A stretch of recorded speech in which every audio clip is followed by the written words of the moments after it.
BJP সাংসদ নিশিকান্ত দুবে আজ লোকসভায় কংগ্রেস নেতা রাহুল গান্ধীর সদস্যপদ বাতিলের দাবি জানিয়ে একটি সরকারি চিঠি বা নোটিশ জমা দিয়েছেন। সংসদের আনাচে কানাচে থেকে শুরু করে রাজনীতির অন্দরমহল সবখানেই এখন কেবল একটাই প্রশ্ন ঘুরপাক খাচ্ছে, লোকসভার বিরোধী দলনেতা কি তবে আবার বড় কোনো বিপদে পড়তে চলেছেন?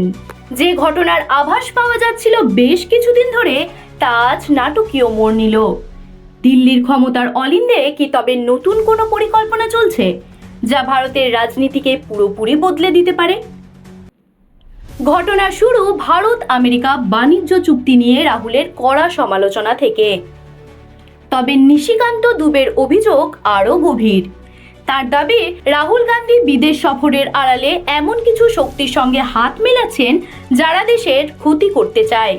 অভিযোগ করা হয়েছে যে রাহুল কেবল সরকারের সমালোচনা করছেন না, বরং বিদেশি কিছু সংস্থার হয়ে কাজ করছেন।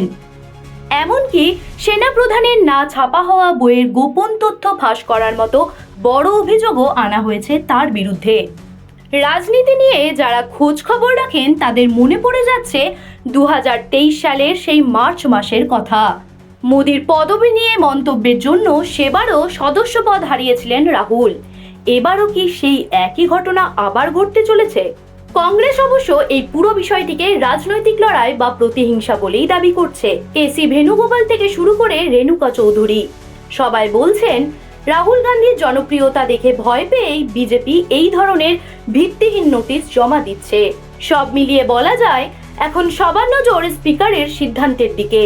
নিশিকান্ত দুবের এই চাঞ্চল্যকর অভিযোগ কি সত্যি প্রমাণিত হবে, নাকি এই লড়াইয়ের শেষে রাহুল গান্ধী আরও শক্তিশালী হয়ে ফিরবেন?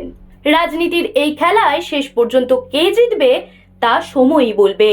জ্যোতি সরকারের report, headlines Kolkata. Ma, there's this new Bengali matrimonial website, dearbandhan.in. It's safe, verified, and just for us. Really? देर न करें, आज ही रजिस्टर करें।